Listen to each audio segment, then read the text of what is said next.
Yo, yo, yo, yo, yo. Finally got some time. Tired for real.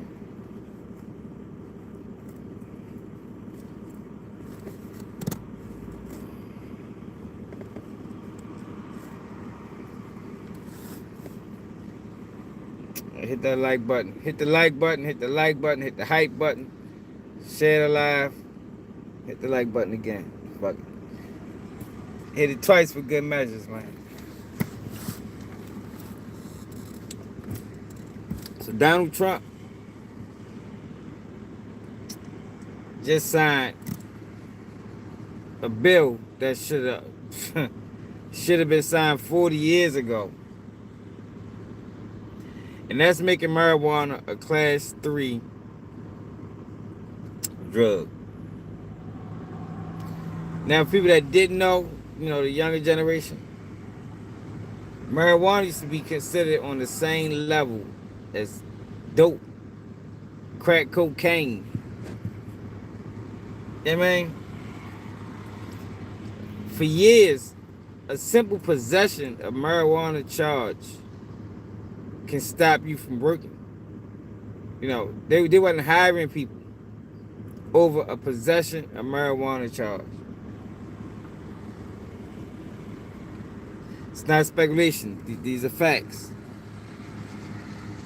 Man, 2,800.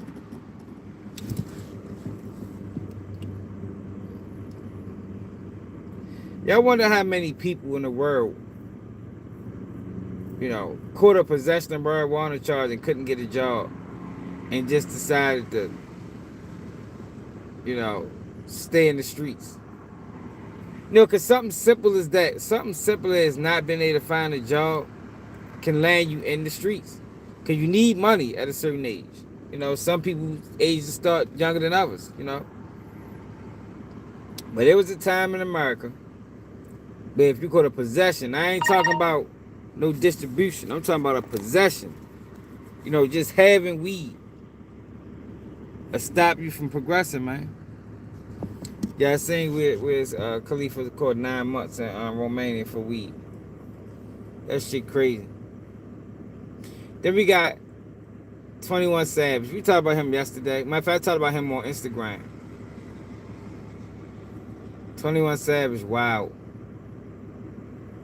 And he just validated everything 6ix9ine been saying. Yo, these guys got picks. They got picks. Then you got 50 Cent going in on Maino and Fabulous and Jim Jones. See, this is trolling, What he's doing with them is trolling. What he's doing with Diddy, it's violation.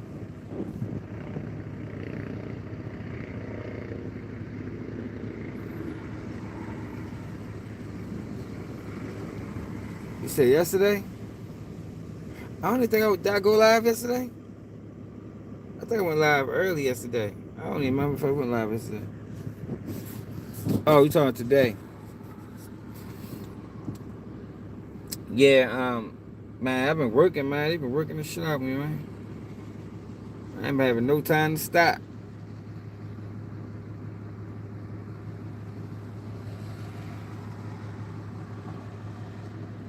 Oh, hell no. Where the fuck you see that at?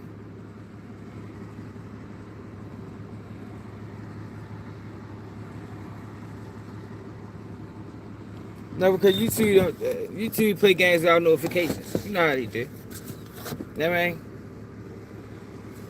Nah, they do. Yo, but Donald Trump.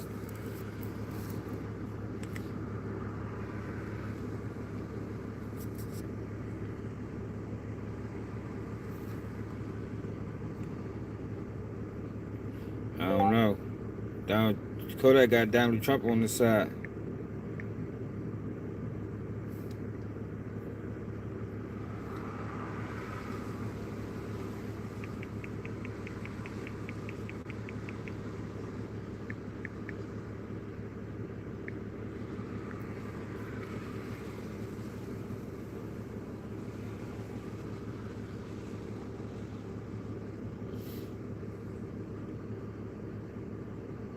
Xfinity has Yeah, all but the wait, best live and streaming I would have games to in get the one paperwork place. myself, Instant though. rockets. I don't just be Pepperoni believing pizza, blogs. Vegemite. Oh, and you I can bring remember, up I any remember when other that booster happened, though, his stats. name Next was month, floating around. Thanks, Reggie. With them boys that fell out or something. The Umar Johnson back at it, too, y'all. Like, yo, Umar Johnson last live was fucking hilarious. This guy's crazy. With chronic medical problems and severely degrade their quality of life. And it's so really, I mean, just, I can't tell you, I think I probably have received more phone calls on this, on doing what we're doing. I don't think I received any calls on the other side of it, but hopefully this reclassification, which by the way polls at 82%, will help many of those patients live a far better life. We're joined today by Secretary Robert F. Kennedy Jr., who's doing a fantastic job, Administrator of Centers for Medicare and Medicaid Services, Dr. Mehmet Oz, the FDA Commissioner, Dr. Marty McCary, Director of the National Institutes of Health, Dr. Jay Bhattacharya, and the Director of the National Institute on Drug Abuse, Dr. Nora Valkow, as well as Dr. Ilana Braun from the Dana-Farber Cancer Institute, Duke University's Dr. David Casseret, the National Commander of the American Legion, Dan Wiley, and my friend Howard Kessler. Especially in this case, if you take a look, illegal and unregulated drugs, very, very bad thing. So I've always told my children, don't take drugs, no drinking, no smoking, and just stay away from. I've always told my children, don't take drugs, no drinking, no smoking, and just stay away from drugs. I have been, they would look at me and they said, Dad, would you stop saying that? I would say it every time I looked at them practically. Young Americans are especially at risk, so unless a drug is recommended by a doctor for medical reasons, just don't do it. At the same time, the facts compel the federal government to recognize that marijuana can be legitimate in terms of medical applications when carefully administered in some cases. This may include the use as a substitute for addictive and potentially lethal opioid painkillers, and they cause tremendous problems. This can do it in a much lesser way, can make people feel much better that are living through tremendous pain and problems.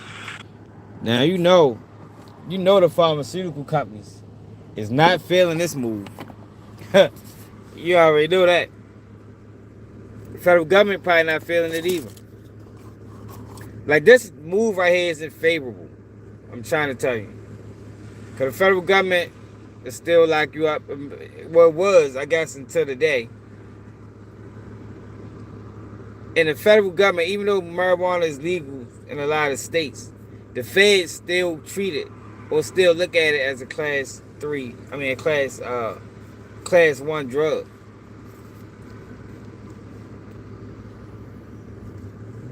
So I'm sure they don't like this move.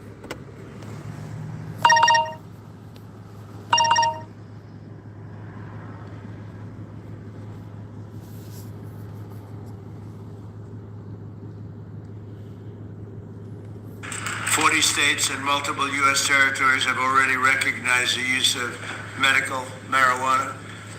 This reclassification order will make it far easier to conduct marijuana-related medical research, allowing us to study benefits, potential dangers, and future treatments. It's going to have a tremendously positive impact, I believe.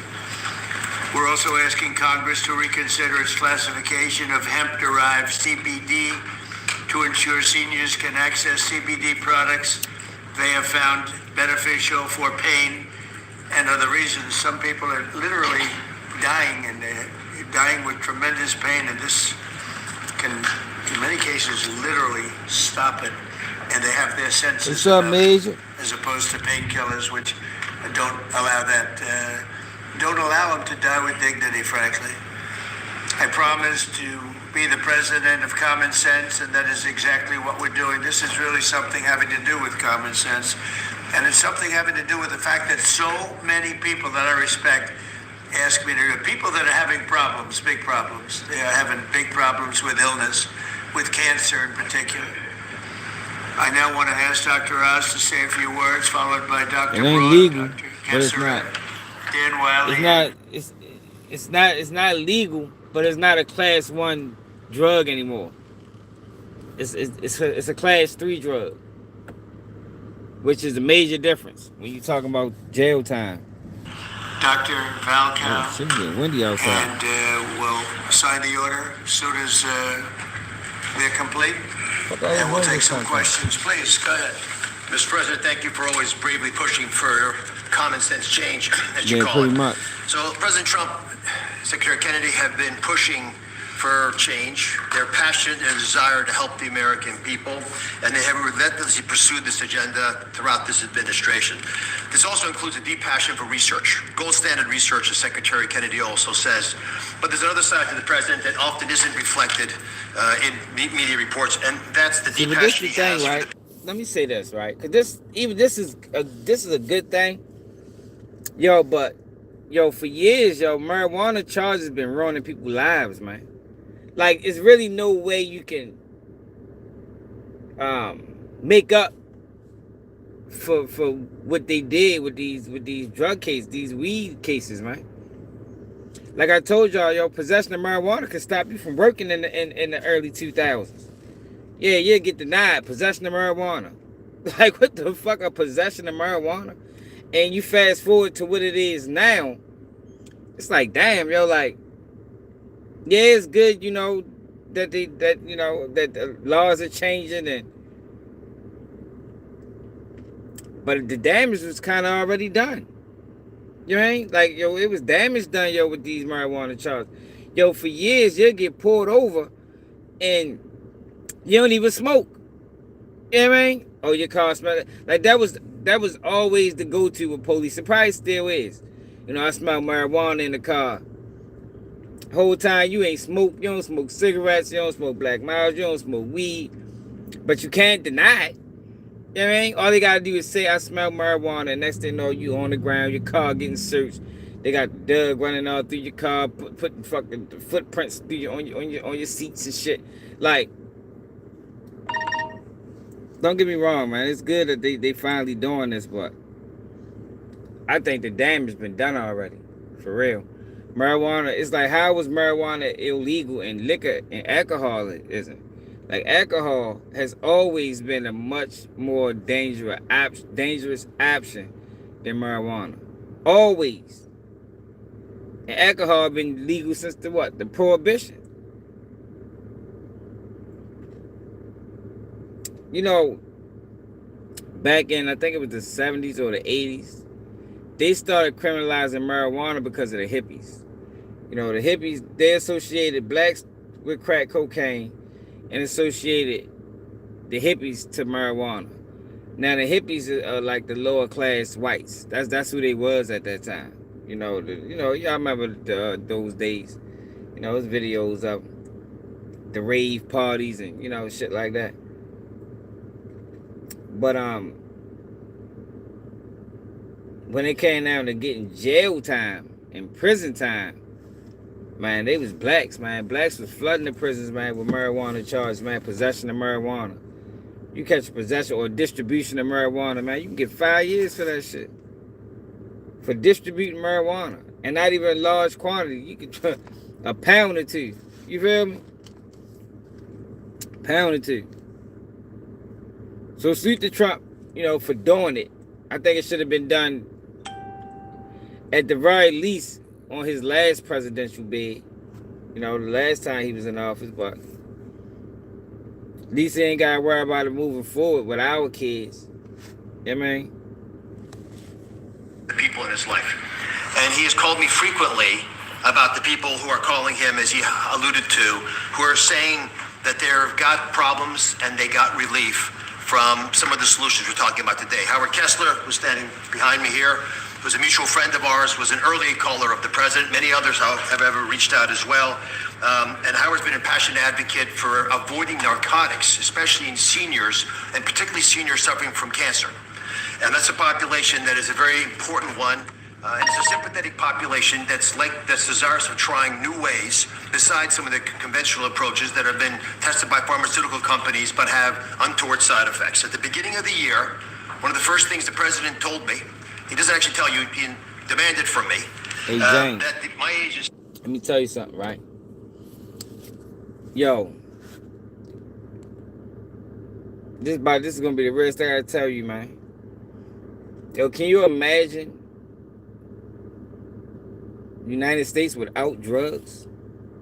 Like, and I'm not saying drugs is good, but drugs might stop your next door neighbor from running in your house, man. Just like drugs can make your next door neighbor run in your house, drugs can stop it as well. You understand what I'm saying? Drugs can stop it as well, man. You don't want to have a life without drugs, yo. Some people use drugs to cope with stress, anxiety, life. You know what I mean? Life is hard to deal, you know, to some people. You know, some people can't handle reality, man. Some people will flip. They smoke their weed, ain't no flipping. You know what I mean? They're going to eat and go to sleep. So, you know, it sounds good to say, yes, we need more drugs. Yeah, but I couldn't imagine a world without them. I couldn't imagine a United States without drugs. You think crime bad now? Shit, I think that should be worse. You take all the drugs out the table, I think crime will go up tremendously.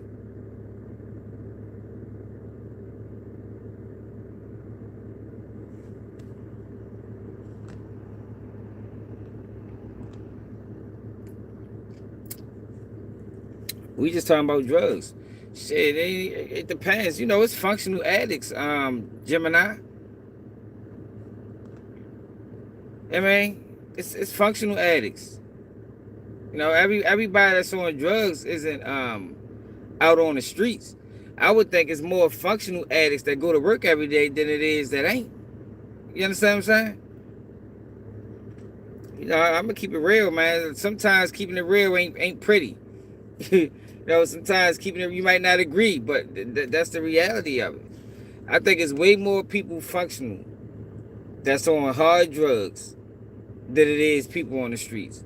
But they only focus on the people on the streets. You know, that's the propaganda of it. You know, you only focus on the people on the streets to highlight them. But it's way more. Look at these guys. A lot of these guys probably on drugs right now. See, CMS. Nobody demands from him. Nobody. You have to know him. That's right. Use the whole tools at his wherewithal to find a better way to help seniors. Look at that. They probably all on drugs. The whole room. You know what I mean? I guarantee we get a closer look at them. I can tell you what they take. You know what I mean? Yo probably taking Xanax. His ass back there, he probably on perks. His ass, look, he happy as a bitch. He probably smoked crack. I'm dead serious though. For a population that has gotten left behind with these discussions. I promised that we would find an answer, even though it had not been done before. And today we are delivering on that promise. Today, our Innovation Center at CMS is announcing a new model and additional actions to give seniors access to cannabinoids. These are CBDs. And they're not addictive. That's what I'm saying. Next up, finding great auto insurance offers. That's why I said. That's why I said. That's why I agree, John. It does, but it also stops people from committing crime too. Like it's it's a double-edged sword. You understand? That's why I say I don't think you want to see life without it. You know, because yes, you're right. Drugs do cause a lot of crime, but it stops it as well. Like you can't forget about, it's the yin and the yang. You can't forget about the other side. You understand? That motherfucker that might run in your house might just smoke weed and go to sleep. Stress, man. Stress is a motherfucker, man. You said most of them there don't take no drugs? Shit, you gotta be crazy. This is America, man. A large portion of America is on drugs, man. They taking something. You feel me? This is America, man. This ain't one of them other countries. Alcohol is the most dangerous drug. The most dangerous. For real.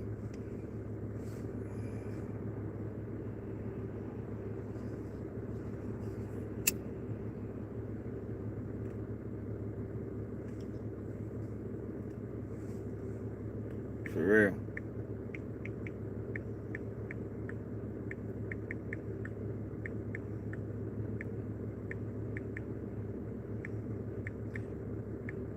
And I'm not talking about being addicted. You know, addiction is horrible.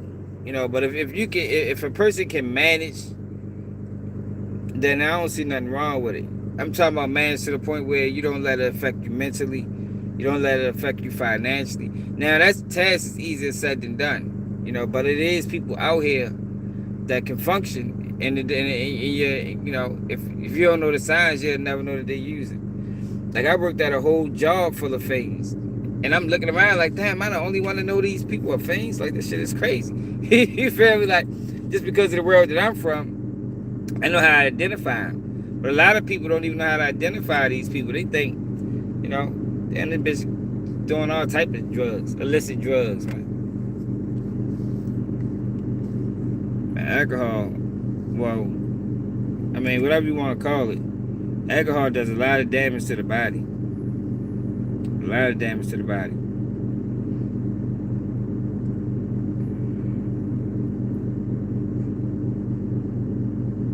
You ain't gotta see me. Non-addictive, which many are already using to manage pain. There's some clinical evidence that's showing that CBDs provide relief from common conditions that affect Americans, including cancer symptoms and chronic pain and a slew of other problems that affect disproportionately seniors and our veterans.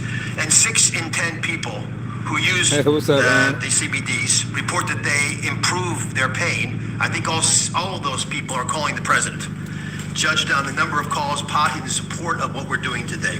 And sometimes these decisions are difficult, and there's a reason this hasn't happened before. There's a reason, Mr. President, that every president before you has whiffed on this issue.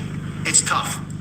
And I know there's going to be a lot of discussion about it. That's why we're so passionate about making it clear that this patchwork that we're working within now, the laws and regulations, they're leaving patients and doctors without adequate guidance on the safeguards of how to use these products, even though they're still being used. At Medicare, we cover 68 million Americans, including people under the age of 65. And they did not have a way of providing these treatments until today. With the president's insistence, that's all changes. The innovation center models are going to allow millions of Americans on Medicare to become eligible to receive CBD as early as April of next year, and at no charge, if their doctors recommend them. Thanks to the hard work of the entire CMS team, especially Abe Sutton and Gita Dio at the Innovation Center, the accountable care organizations in this country working in Medicare will be able to provide these products, again, at no cost to patients. Medicare Advantage insurers, and we've been calling them, are also agreeing to consider CBD to be used for the... Don't mix Red Bull and liquor, man. I agree, Jamal. That does sound like a heart attack. You not mix Red Bull and liquor. I know that is a drink. I think called a Fireball or something. But that's a bad combination, man. 34 million Americans that they cover. If you can hear my voice and you're over 65, you should pay attention to this executive order because it's going to affect your life. Again, this all becomes active after the first quarter of next year. These CBD products must first meet local and state quality and safety standards. They must come from legitimate sources. They must abide by other regulations of those states. With these boxes checked, patients can be eligible for up to $500 of hemp-derived products each year. This is the first government-led testing of quality and outcomes for patients across different conditions, and it delivers on the need for more data collection and research into hemp usage. CMS is going to collect data, that's our job, on the patients that are being given these products by their physicians, and in accordance with all the privacy and security regulations, we're going to analyze that data. We're going to make it publicly available to everybody to be able to analyze with us. If it shows promise, we will expand access to these products to even more conditions amongst Medicare and Medicaid beneficiaries. I want to thank not just the Secretary, but Marty McCary. We want a lot of companies who are doing this research that approach the FDA for formal approval. That is the right way to move forward. And Jay Bhattacharya, who's hiding in the back, he rarely hides, but Jay runs NIH, and he's agreed to support initiatives to study the data that we're collecting. Howard Kester, God bless you for being a pain in our sides. Mr. President, he's promised to stop calling you. But on this issue, we'll call you on other issues. And I thank you again from the bottom of my heart for... Hold on, y'all. Let me wipe this motherfucking screen off. Dude, that screen is dirty.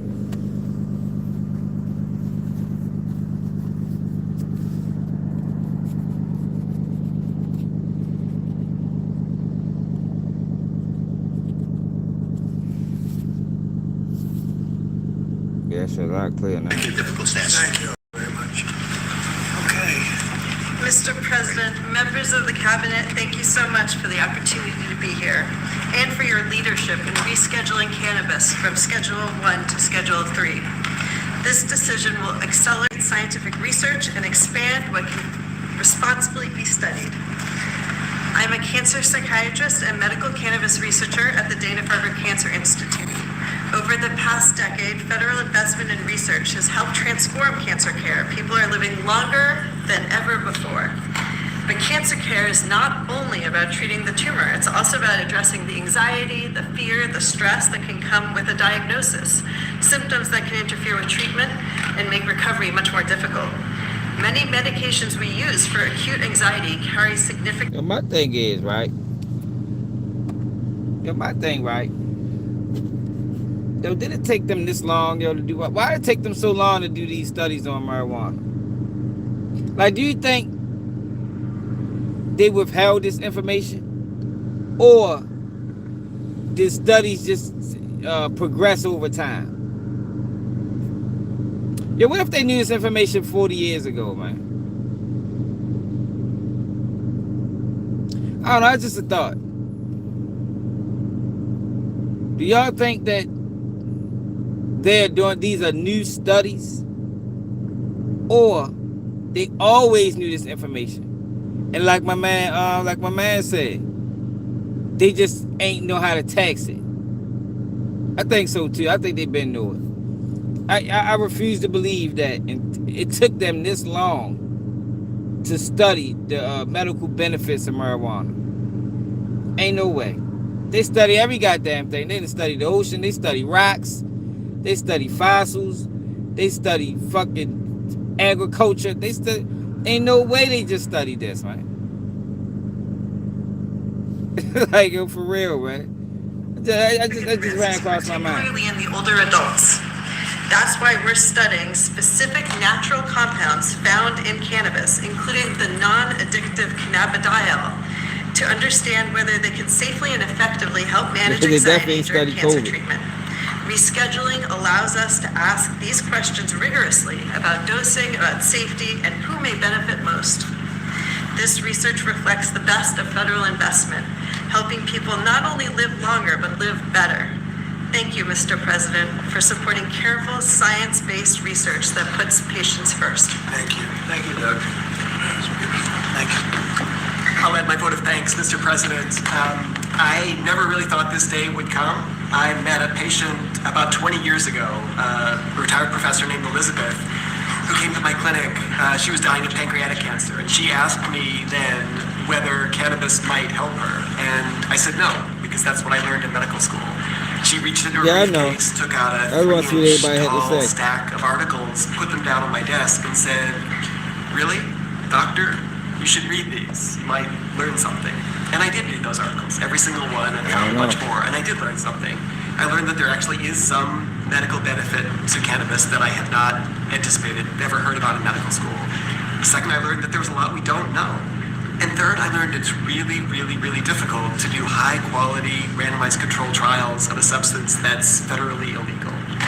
This rescheduling has the potential to change all of that and to rewrite the way that we do research related to cannabis in the United States in 3 ways. First of all, it'll democratize the research process so that all academic institutions can participate in research, not just elite academic medical centers. Number 2, it'll give patients and researchers access to highly refined, reliable sources of cannabis rather than relying on 1 or 2 sources around the country. Hey, yo, somebody look up, so I ain't gotta do it. Somebody look up, what are Schedule 3 narcotics? Like, what do they put marijuana on the same tier as? Tylenol? What's a Schedule 3, y'all? Somebody Google Schedule 3 narcotics and copy and post it. Let us do the sorts of large-scale randomized controlled trials that we do in oncology and cardiology. Not dozens of patients, but hundreds or thousands of patients. That's how we learn. That's how we produce valuable knowledge that's useful in guiding treatment decisions. Mr. President, without you, this never would be possible. My patients and I and all of our families are grateful. Thank you.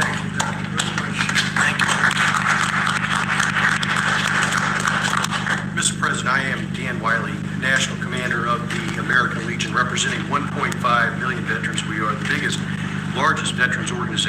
2.5 million members of our American Legion family.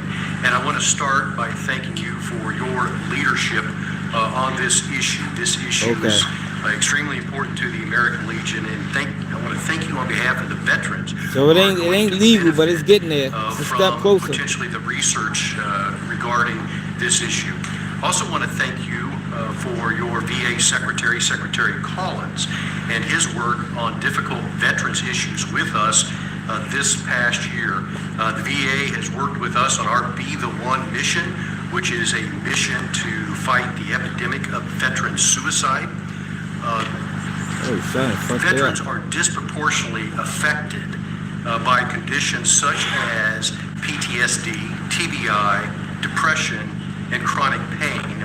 And with this reclassification, it will allow research to be conducted with regard to cannabis. There is anecdotal evidence that cannabis benefits these conditions, and now we'll have. So basically, what this sounds like to me,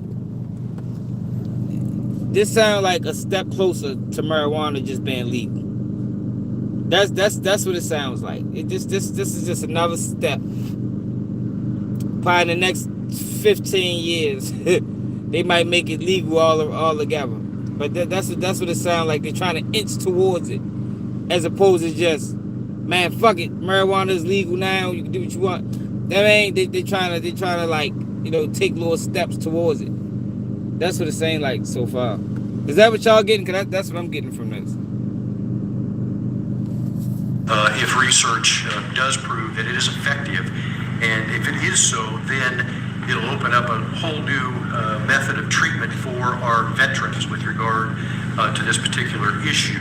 And so, again, I just want to thank you for your leadership, and thank you on behalf of the American Legion for this executive. Well, you know, this is federally. Such great It's people not statewide. It's federally. that have suffered and will suffer a lot less now. You're right. This time, what I hear. Good afternoon. Yes, please. I'm Nora Volkov. I'm Director National Institute on Drug Abuse. And for us, the reskilling opens the door to actually be able to accelerate the rate at which we can do research and discovery. And research is crucial in order for us to, for example, understand what may be and for whom the dangers of cannabis. It's like that in Baltimore too. Cannabis can be addictive. And certainly people, adolescents and children may be the most vulnerable. But we cannot close our eyes to research and the opportunity that we are hearing from patients that for some of them, cannabis can solve their problem. And so what we need to do is do research, number one, to understand what are those conditions. Number two, in order to be able to optimally learn how to use it. And to understand, number three, who is a danger. And it is knowledge that will allow us to optimally take the benefits that may be behind cannabis, as research shows, but on the other hand, also enable us better to do prevention interventions to protect those that are most vulnerable. So thanks very much. Great job. Thank you very much. Thank you, Doctor. Bobby, do you have something to say? I'll just echo thank you, Mr. President. Thank you for your leadership and vision and finally getting to closure on this issue. This is a question, a scientific question, that has divided our country for many, many years. And there are valid claims on both sides. On one side, patients and physicians attest that cannabinoids and THC can have miraculous effects on chronic pain, on epilepsy, on PTSD, on chemotherapy-induced nausea. My friend Howard Kessler, without whom we wouldn't be here today, drove this. Yeah, he definitely took an this change in the schedule, and he did it because of his own experience. I don't know. In mitigating the impacts of chemotherapy. There's nothing to gain from this. He just saw something that worked. I don't want to hear him talk. He gets on my goddamn. I cannot listen to his voice. His voice is the worst. Like, fuck that. I can't listen to his ass. That's just like listen to a chalkboard. Like you're scratching a chalkboard. You get mired down in the chaos and inertia and disorganization. And I want to thank President Trump. Howard Kessler, a friend of mine, one of the most successful people in the country. to see me on more than one occasion, actually. And he had some real difficulty about 3.5, 4 years ago. And he went through hell. And during his going through hell, he probably sampled everything you can sample when you're going through that, Howard. And he came to me and said, there's been nothing like this. And we're going to have to take a good, strong look at it. And that's what he asked me to do. And others have likewise said that, many others. I mean, you know, again, it's, I've never been inundated by so many people as I have about this particular reclassification. But this is you gotta understand. This is federally. You know, Trump can only change federal law. Now, whatever your law is in your state, that's what your law is in your state. So y'all remember when they first legalized marijuana, they didn't allow dispensaries to put their money in the bank. You remember that was a big thing when it first happened. I think it's still that way. You know, whereas they can't put their money in the bank because federally, marijuana is still a class one drug. So whatever your state law is on marijuana, that's not changing. It's just changing federal law and how it's viewed federally.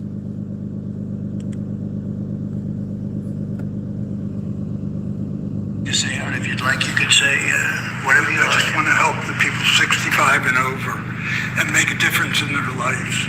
And we have machines and talent that could do it, not in 8-year clinical trials, but in a year. And we're going to prove that may change the world, really, in healthcare. So thank you, Mr. President. And I'm far younger than 65, so this does not pertain to me. Thank you. I don't want it. Okay. I'm not going to be taking it, but a lot of people do want it. A lot of people need it, and thank you, Howard, for really opening a lot of eyes. Okay, we'll sign it. We'll take some questions from the press. You can ask the doctor some questions. And it's an honor to do this.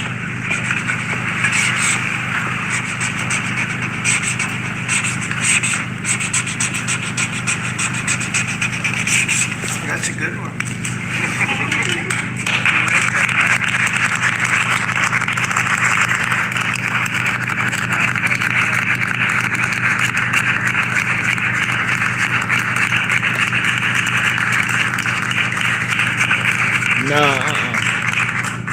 No. Thank you.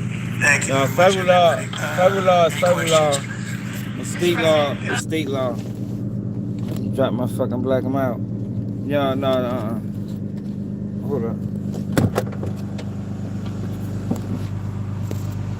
Oh, shit.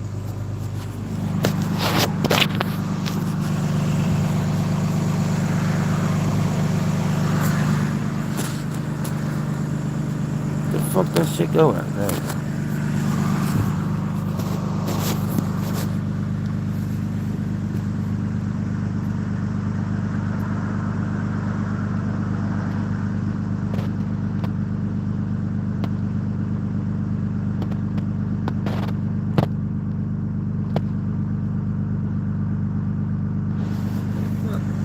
Hold up, bro.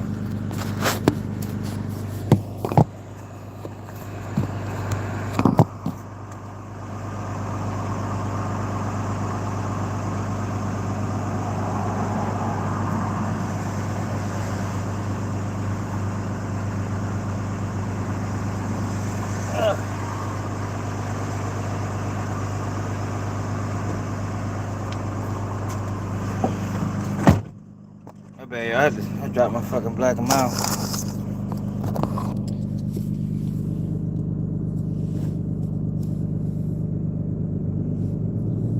A health-related question on your healthcare plan. You said you want to make direct payments to Americans, but these Obamacare subsidies are expiring now in a matter of just a few days. More than 20 million Americans are now bracing for their premiums to skyrocket.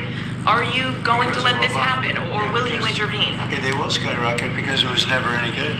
I'd like to see the money that is going to the insurance companies by the hundreds of billions of dollars. You know, their stocks are up 1,400%, 1,800%, and 1,624%. Their stocks are up through the roof over a fairly short period of time because they're getting vast amounts of money. I want that money to go to the people directly and let the people buy their own health care. And they'll get much better health care than they get with the Unaffordable Care Act, as it's known by a lot of people. It is virtually unaffordable for people. It's a bad thing. We can have a great thing. Let the money go directly to the people and let them buy their own health care. But this is an urgent problem, Mr. President. Is there anything you can do now, Mr. President? Can I actually, Mr. This is President? going to be right now, as far as I'm concerned. Go ahead. We just got data today. We have federal exchanges where people come shopping for the ACA. And the president hasn't heard this yet, but we've talked to the team. The percentage change from last year was down 2.7 to 2.8%. Not the massive numbers that have been predicted. And there's many possible reasons for this, but right now Americans are signing up for these programs despite all the things that have been going on. 2.8% is a tiny fraction of what many had claimed would happen, and I think it speaks to the fact the American people appreciate these ACA plans are already subsidized over 80%. So it's a good deal, even if you don't get the extra 15, 20%. It's a great solution to much better health care at a much lower cost. Yeah, please. But do you want Congress to extend these ACA subsidies? Well, I'd like not to be able to do it. I'd like to get right into this and not ask Oz this question in particular, but I'd like to see us get right into this. I don't know why we have to extend. This could be done rapidly if the Democrats would come along. We have a problem. The insurance companies What the fuck? They probably asking about the weed. Democrat Party. They own it. And the Democrats having a hard time. They give a lot of money to the Democrats. Very little money to Republicans, by the way. A lot of money to Democrats. And they're going to have to decide, do they want to do the right thing or do they want to be beholden to the, insurance companies? They're making a fortune. I want the money to go to the people. Go ahead, Oz. How would you say that? I agree with the president. We have some ideas out there. Congress is working through some concepts. I just want to emphasize that the ACAs are not imploding based on the data we just received from the federal marketplace. This can go very quickly, actually. Yes, please. Mr. President, can I ask you, clarify something for me on the Federal Reserve? How many people are you interviewing for the Fed chairman, and what did you think of Chris Waller? I think he's great. I mean, They're not asking no questions about marijuana. He's been there a long time. Somebody that I was very involved with, sense of his career, and he's a fantastic man. I met him yesterday. Again. So how many people are you looking at? We're talking to 3 or 4. I think every one of them would be a good choice, honestly. We'll be making a decision pretty Is soon. Michelle Bowman on that list too? Are you going to interview her? She's fantastic. She's a fantastic person. Thank you, Mr. President. Some GOP lawmakers have written to you in recent days saying they're concerned this executive order could normalize drug use for youth. How would you respond to that? You're talking about this particular today?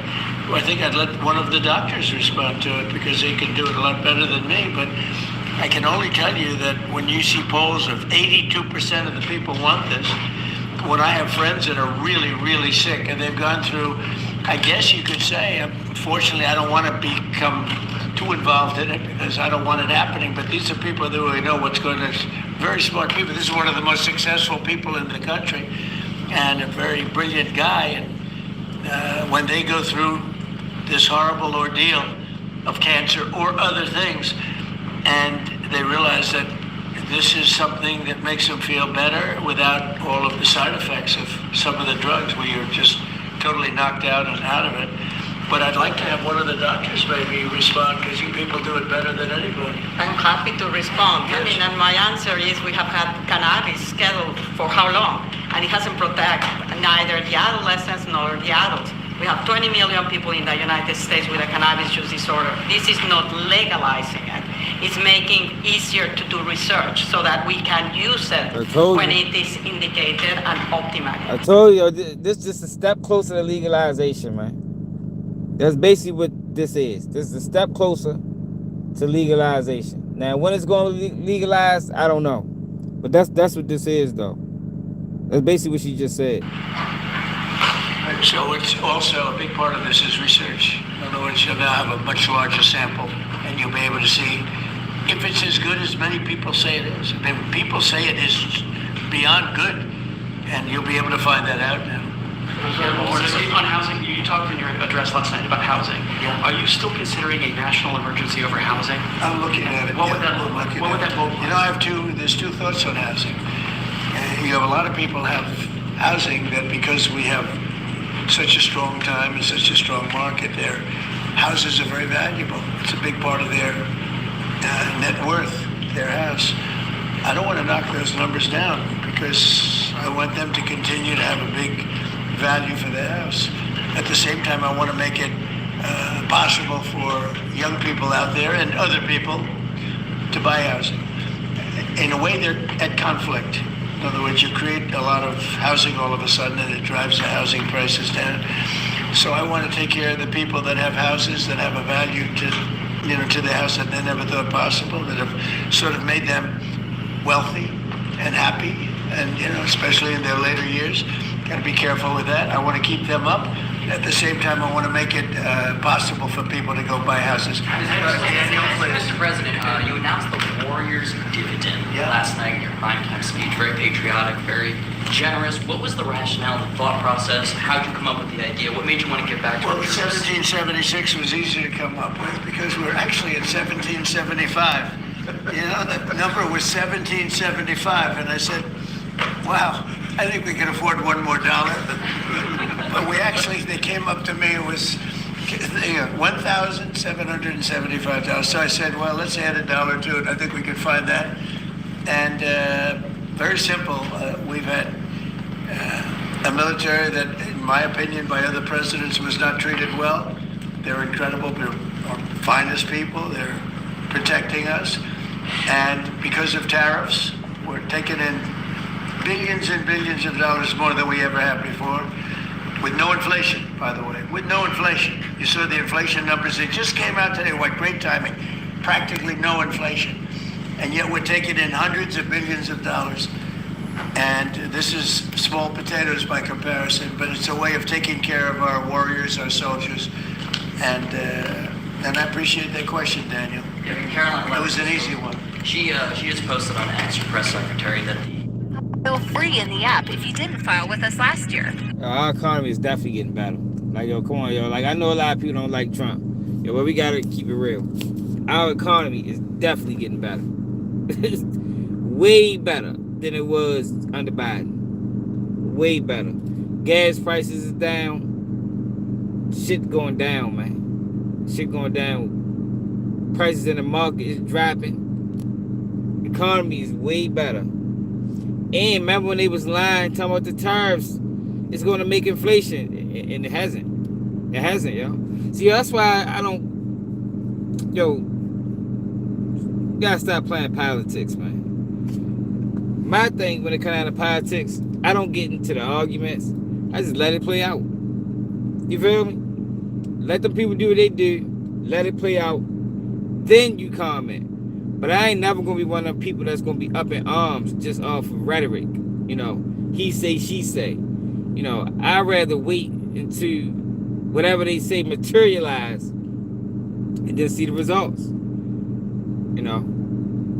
And back when Trump was putting tariffs on people, the major thing was inflation.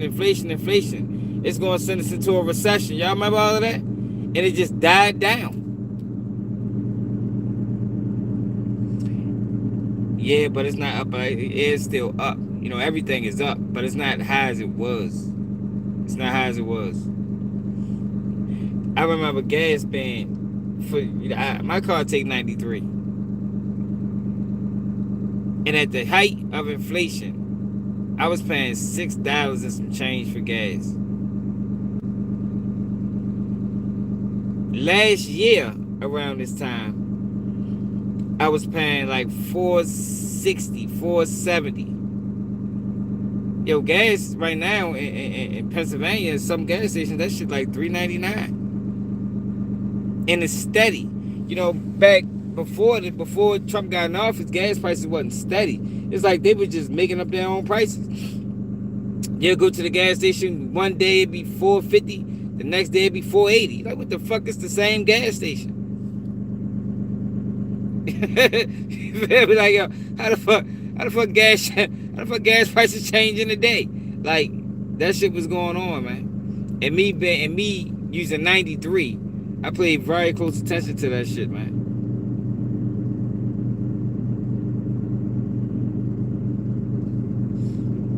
Man, I mean, it ain't perfect.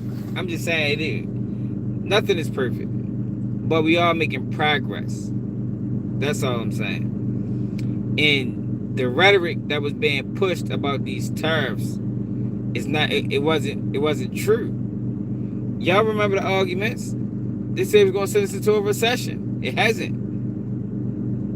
It said it was going to send us to inflation. It hasn't.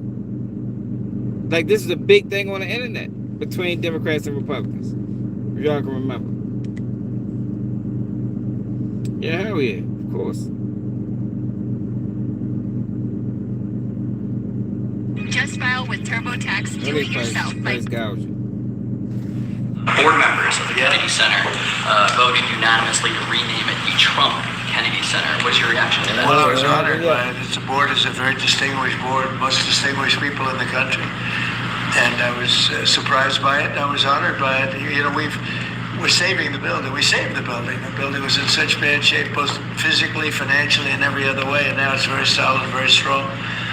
We have something going on television, I guess on the 23rd December. I think it's going to get very big ratings. And the Kennedy Center is really back strongly. It's in very bad shape, very, very bad shape physically. And we're also to get Congress to put up a lot of money and other people to put up a lot of money. We had a lot of donors come in for record-setting numbers, so we saved the Kennedy Center. And I was really, this was brought up by one of the very distinguished board members, and they voted on it. And there's a lot of board members, and they voted unanimously, so I was very honored by it. Thank you. Mr. President, will you be seeking any authorization from Congress for any land attacks on cartels in Venezuela? For anyone? For any land attacks on drug cartels in Venezuela? I wouldn't mind telling them, but you know, it's not a big deal. I don't have to tell them. It's been proven. But I wouldn't mind at all. I just hope they wouldn't leak it. You know, people leak it. They are politicians, and they leak like a sieve. But what Trump do so bad, man? Yeah, hold on, let me get out. Why he need to be impeached? Like, I don't agree with everything he do at all. I don't agree with everything that anybody does. But impeachment, I don't think he need to be impeached, man. I don't think he needs to be impeached. What did he need to be impeached for? What did he do? Did he break some laws? Did he have did he have a motherfucking what did he pull a Bill Clinton? Did he have sex with the secretary in the Oval Office?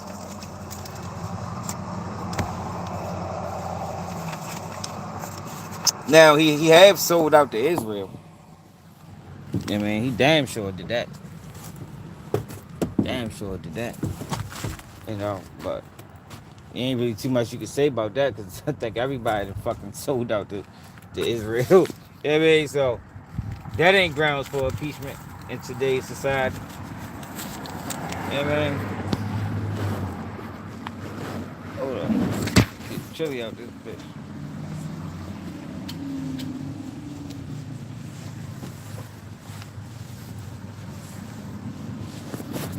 Gotta get this fuck out of here. Throw this shit in the trash. Ready to get up out of here.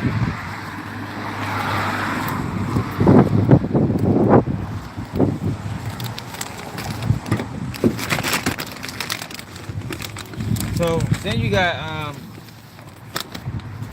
want to talk about 6IX9INE, man. We're gonna pivot from Trump. I think ultimately it's just a step closer to legalization of marijuana. You know, it's sad that it took this long. The prisons made billions of dollars, or the prison investors and the privatized prisons, they made billions of dollars, you know, off the back of marijuana arrests. I don't know how you can fix that. I don't even think they're really interested in fixing it. I know a couple years ago they let a lot of people out of jail for marijuana counts. You know, it was a time, yo, people had life. You get life for selling marijuana, man. Life in prison. Imagine that. Imagine spending motherfucking 20 years in prison for selling weed. Or you got a family member that died in prison for being locked up for 15 years on a marijuana count.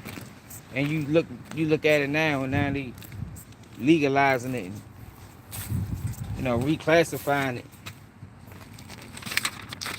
You know, how I wonder how them people feel. You know, can't never forget about them people.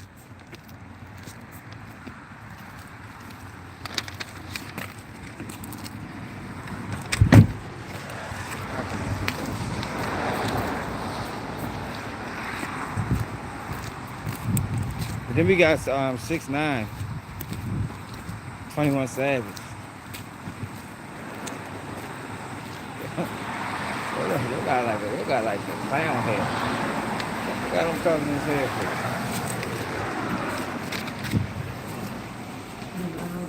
What's going on? Huh? I said, I ain't got shit going on. You've seen it. What you do with the hair, man? You switched it up. You said what? Your hair, so you switched it up? Yes, sir. I got bored. I decided, fuck it. Yeah. I was trying to figure out if I wanted to do ghost roots or do a split dye. And I just decided, you know what, fuck it. I know a split dye looks good. I'll go back and do that. That's what's up, man. What the fuck time is it? You fucking rough right here. Just shy of 9 o'clock.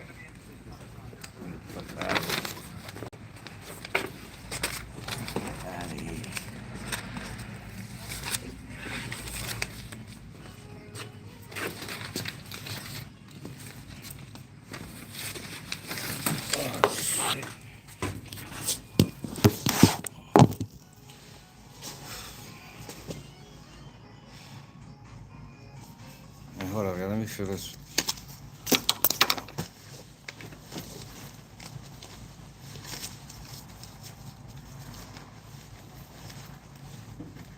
You still doing batteries, ain't you? I never did batteries. Oh, you not? No. How many calls you did today? 2. For real? Yep. They be playing games, man. No, for real, bro. You just need to fuck off. Like, the most calls that I usually do when I get sent down here is I can do 4 calls a day. Yeah. And, like, it pisses me the fuck off, but you know what? I'm still big enough to be able to fuck through my doors with these. What the fuck would they send you all the way down here to just do 2 calls? Who the fuck knows? Who the fuck knows? Dispatch. Wow. What really gets me is, most of the time, I'll get told, listen, like, we really need you down in Pittsburgh. It's like slam, Mm-hmm. And then I come down here and I do 4 calls. My whole fucking 12 hours. That's crazy. But I'm not really half tempted to tell them, like, listen, don't be keeping me down here past like fucking 7 o'clock. What time you get off? Midnight. So I head up north by 11. That's crazy. I mean, it was busy, but I don't understand why they sitting out here for 2 calls. Where you coming from? That's crazy. Yeah.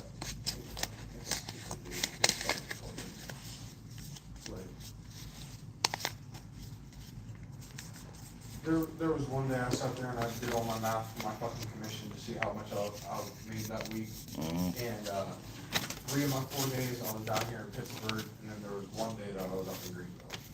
All 3 days combined in Pittsburgh, I made probably $250. Then my 1 day that I was up in Greenville, I made $499. For real? Yep. Still ran the same amount of calls as I do down here. But at least up there I can get 911s and shit like that. Okay. 911s pay out fucking great. They don't do that down here, though.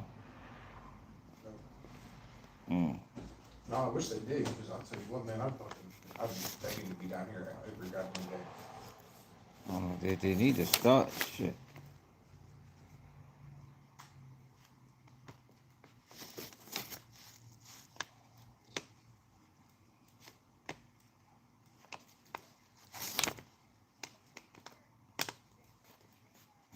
fuck out of here.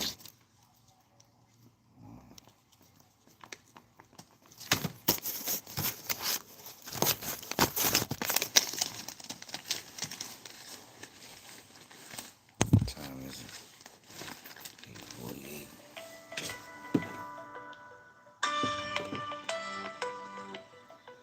Yeah. What it do? Shit, I'm on live. Should I get off live? I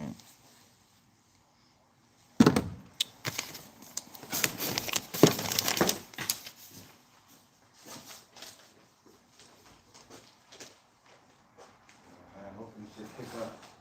I'm hoping so. But I mean, if the trend continues the way it's been for the past few months, I'll be sitting right here at this fucking desk till about 10:30. I'll call dispatch. I don't understand why they doing this. They doing that shit to me sometimes, you know. Like I did 7 calls today. Dude, there was one day I came down here, I didn't run one fucking call the whole day. And like, I mean, we're commission based. Right. So like, that, I could have done literally anything better with my day. When they do that to me, you know what I say? Man, you gotta send me home. I'm not ready to sit in here all day and do no motherfucking one call. I got other shit I could be doing. Yeah, You feel me? for real, like, I could have been at home fucking, even just hanging out with my dog. Right. Like, I don't be doing anything, just sitting over here. Do you all be down here and shit? yeah. Alright, bro. Alright, man, peace out, have fun, peace out. Alright, yo, but then we got 21 Savage and 6IX9INE. Now 6IX9INE was right, yo. These rappers got picks, right? They got picks. And it's crazy, yo. That I don't know what 21 Savage thought he was doing yesterday with those tweets. Yo, but he just exposed himself as a fraud. You got all these songs talking about who's a rat and you don't fuck with snitches and this, that, and the third. And he puts out a post, I guess trying to end some of the tension that's going on in Atlanta. But he exposed himself as a fraud in the process. He put out a post telling Young Thug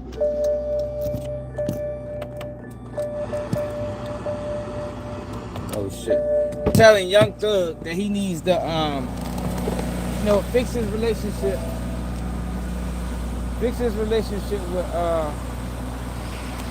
with Gunna. And the reason being is we already knew Gunna was a rat. That was his reason. We already knew Gunna was a rat. So why are you mad at him now? We let it slide the first time. You know? Then he takes that over and puts up a post with QCP saying that QCP, we knew you was a rat too. But since you was feeding niggas, we ain't say nothing. Yo, but that's the same shit 6IX9INE been saying, yo. Like, I can't believe I'm quoting 6IX9INE. Like, that's how bad this guy, yo, with these rap niggas. Motherfuckers is really quoting 6IX9INE, yo. Yo, y'all just screen record this, because it might never happen again. It might not ever be a time in life where I quote 6IX9INE. But he was right. These niggas got picks. Rilo was right. Niggas got picks. Niggas out here ain't fucking with Rilo, but they want Gunna to be excused. And QCP, they been knew he was a rat. But since he got money, niggas ain't say nothing. Yeah, that's crazy, yo. Man, let Rilo back into the crew, man. I might need to apologize to Rilo. I might hit Rilo in the inbox and like, oh, my bad, bro. You're right, yo. I'm wrong. I should have never called you no rat. Because obviously, where you from, that shit is acceptable, you know. I shouldn't have never put, you know, my upbringing and how the streets is ran where I'm from, or how people is where I'm from. I should have never put that on Rilo, man. Rilo been saying the same thing, yo. 6IX9 and Rilo was right the whole fucking time, yo.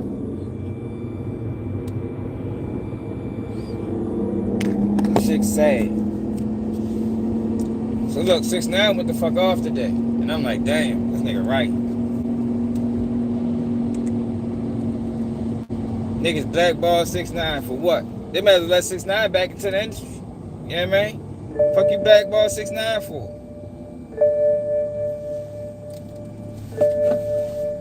Like, I agree. What the fuck does 6IX9 get blackballed for? Well, obviously, ratting is okay in certain parts of the world. You know, you can portray an image and niggas still fuck with you. 6IX9 went the fuck off, yo.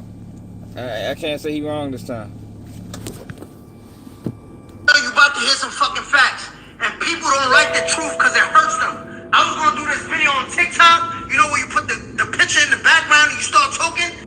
But these facts right here need 100 inch. You see this bitch ass nigga right here? Yo, listen, they gonna skip this. The facts hurts people's feelings. I just need y'all to know that. If I'm lying, I'm flying. Now hear this out. This bitch ass nigga says, yo, hold on, let's start with this. Gunner, Young Thug, y'all niggas fix that shit. Y'all love each other. Niggas knew Gunner wasn't no gangster when he told the first time. When he told the first, and we swept it. We, not them, we, as the whole Atlanta, we swept it under the rug for you. You know, he wasn't trying to leave you to hang, nigga, fuck the streets. Now it's fuck the streets when it's convenient for you. Their album sales is not selling, nigga. The Drake stimulus pack is not selling, nigga. Now y'all talking about, yo, fuck the streets. I've been talking about this 5 years ago. Y'all bend and break the rules when it's convenient for y'all. When he told the first time, so you know, homie, a rat, but it's convenient for me, yo. My best friend could rap. You from Atlanta, he could rap, but y'all niggas can't. Yo, no, it's different, bro. It's different. I've been saying this for 5 years. When he told the first time, we swept it under the rug. Where the morals? Ain't you a street nigga? Where your principle? Where your honor? You know whom you rap, but you swept it under the rug? It get worse. QCP, I told you to your face you did wrong at the party, but I never backed you on the internet. Why? Because it would have made the city look bad. Because you was putting all the young niggas on. And that would have fucked up the money. So you ready to eat from a rat? What happened to all good money? All money, not good money. Y'all was just bashing Kodak. What happened to all good money, not all money, not good money? Y'all niggas bend and break the rules when it's convenient for y'all, nigga. I walk shit down. Alright, come on, we ain't doing all that. But yo, he ain't wrong. If you're watching this video, he ain't wrong, yo. Obviously, at least in Atlanta. You know, it's a lot of rule bending going on, man. You know, niggas playing favorites. So I don't understand what's their beef with Rilo. If this is how niggas think in Atlanta, what is their beef? The rappers, not the streets. The rappers in Atlanta. Why niggas ain't fucking with Rilo, man? Why niggas ain't fucking with Rilo? Now 6IX9 is just upset because 6IX9 they got pushed out the culture. But he deserves to be anyway. Even if he wasn't a rat. I think 6IX9 was a federal agent. Federal informant the whole fucking time. So he need to be on the sideline. But niggas talk bad about Rilo, man. Niggas went in on Rilo, niggas wrote diss tracks. Now you got 21 Savage saying, yo, fuck that. You know? Fuck the streets. Even though it ain't about the streets. Like if I was Young Thug, I could never fuck with Gunna again. On no level. Cause even with Gunna history, even with Gunna not being the street dude, being as though Young Thug changed his life, Gunna, if anybody was supposed to wait it out with Young Thug, it supposed to have been Gunna. If anybody. I think Young Thug just looked at that as like the ultimate betrayal. He probably was more mad at Gunna taking the plea deal than he was his own fucking brother, to be honest. Somebody need to ask him that. Well, he wasn't mad at his brother. He said he wasn't mad at his brother. But let's, if everything was even, you know, and his brother copped out without him knowing, and Gunna copped out without him knowing, because that's exactly what happened. Gunna copped out without him knowing. And that's another thing that's probably blindsided him. Yo, when plea deals and things like that come about, yo, you gotta let people know, yo. You gotta be on board with this shit. My cousin did that shit to me in our case. I told you not to take the plea. He took the shit anyway. You know, that, oh my God, they always doing some shit, man. Fucking up the streets. I'm not trying to go this way, man.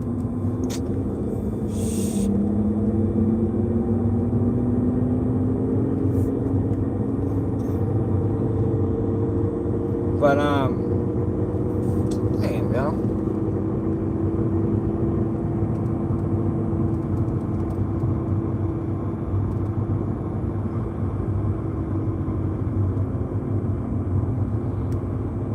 I'm trying to fucking go this way, yo.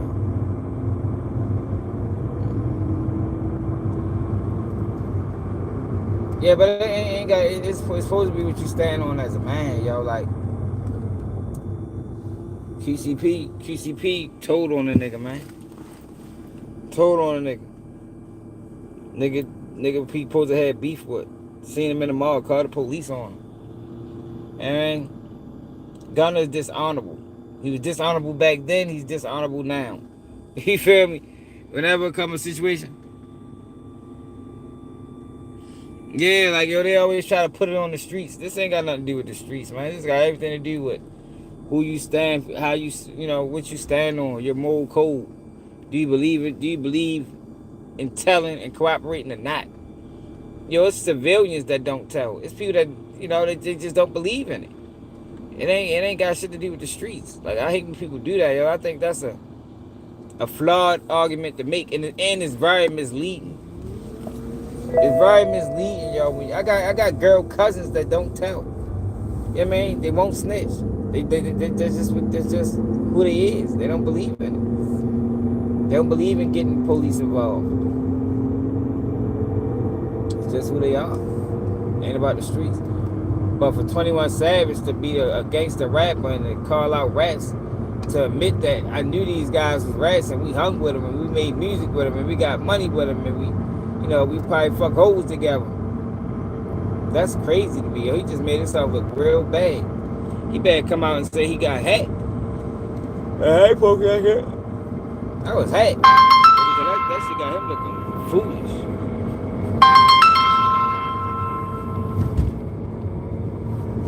That shit got him looking foolish. But then you got 50 Cent and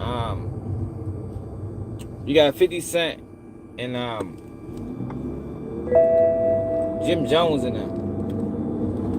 So a couple days ago, hit that like button, y'all. Subscribe to the channel if you're new. A couple days ago, 50 Cent put up a post saying that Jim Jones and that new podcast that they got with Maino, Fabulous, and fuck that other boy name is. That's my man too. Davies. Said they was behind rent on their land. The landlord is behind rent. So today, 50 Cent actually posted, use the term partner. Actually posted receipts. Yo, Diddy's son said he gonna slap the shit out of 50 Cent. Want to rent it? And I said, okay, fine, right? He's been saying this for like since October. But you won't sign the lease. You're like, I don't like these terms. I want to build out. And ridiculous bullshit. We also have a partnership agreement where half of what he's building now, his media, belongs to us. But he won't tell us how much he's making and doing all these things. So half of the content he's creating, if you want to buy that too, I'll sell you half the company. He's not a business. He's like insane. to me, it's worth very little to nothing. But if it counts for you, I just throw that in as a sweetener. Okay, so what I'm trying to say is he signed a lease with me. Right now he owes, and I'm going to say it in a short way, at least 80,000, if not 180,000. The monthly rent on the old lease, not this. Yo, so 50 got the guy on the line, and he's in talks. He's currently in talks to buy at least a percentage of Jim Jones and them platforms. See, now that's trolling.